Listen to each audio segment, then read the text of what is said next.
Michelle Caruso Cabrera, and welcome to Kudlow and Company. Larry Kudlow has the night off, but don't worry, we still aim to be right on America, right on business, and right on the money. Presidential candidate Ron Paul tells us why the Federal Reserve, poof, we should just get rid of it. We don't need it. He says it's time to return to the gold standard.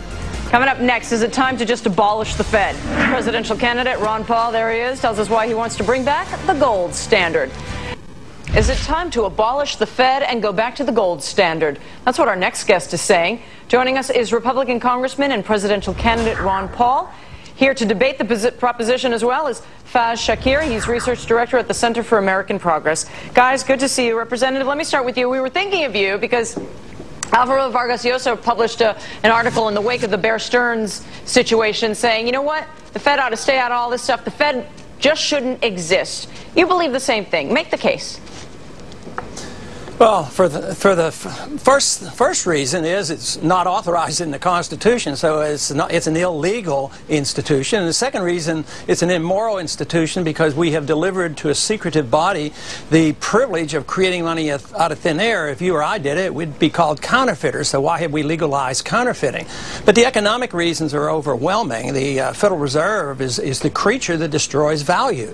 This station talks about free market capitalism, and you can't have free market capitalism if you have a secret bank creating money and credit out of thin air. They become the central planners. They decide what interest rates should be, what the supply of money should be. How does the gold standard solve that? Well, because it maintains a stable currency and a stable value. If the Fed concentrated more on stable money rather than stable prices, they create new money, push up prices in stocks and in commodities and in houses, and then they have to come in to rescue the situation. They create the bubbles, then they come in and they try to rescue it, and they do nothing more than try to do price fixing. But capitalism depends, and capital comes from savings, but there's no savings in this country, so this is all artificial. It creates the misdirection and the malinvestment and all the excessive debt, and it always has to have a correction. Since the Fed's been in existence, the dollar has lost about 97% of its value. You're supposed to encourage saving, but if something's losing its value, why save dollars? There's no encouragement whatsoever. You have any counters to this? Well, I think that Congressman Paul and I would probably agree on some of his diagnoses. I think he's right on some of his criticisms of both foreign and economic policies. But I think that when he starts talking about solutions, they're both extreme and impractical. I think to say that you want to abolish the Fed just because they've made some bad decisions is like throwing the baby out with the bathwater. I mean, President Bush, God knows, has made a terrible amount of decisions over the past 7 years. Do we want to abolish the presidency? No. And I think that the reason that we want to keep the Fed is because over the past 7 years, we've had pretty good stability in our financial system. Prior to the existence of the Fed, in the late 1800s, early 1900s, we had bank runs after bank runs, panics after panics, because we didn't have one centralized system that was ensuring the stability of our financial markets. And now we have the Fed, and it's been pretty successful for the past 70 years. Representative Paul? Well, I would say stability, if that's what we see today. Stock market up 400, down 300, financial bubbles bursting, housing bubbles, and then the Federal Reserve comes in and comes up with these new creatures where we're literally buying this bad mortgage debt. Now the mortgage debt is literally the standing behind our currency. It used to be gold and silver, and that restrained the government's printing press. But then it became Treasury bills. But now we trade Treasury bills and we take these mortgage security and then we use that as a backing for our currency. Makes no sense whatsoever. It is destined to destroy the money. No fiat currency has ever listed. Gold is 6,000 years old and it still maintains its purchasing power. Oil prices really are very stable in terms of gold.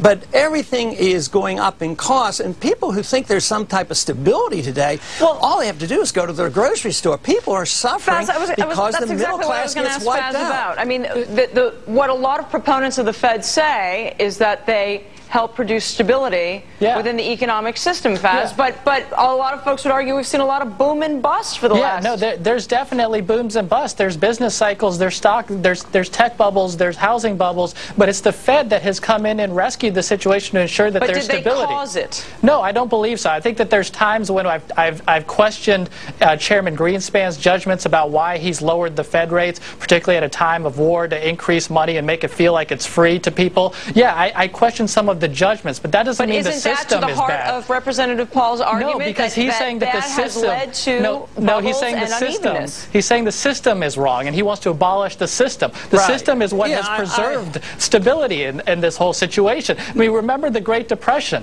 The Great Depression occurred because there was not liquidity in the markets. If we had a gold standard, it would have made the Great Depression even worse. It would have been greater.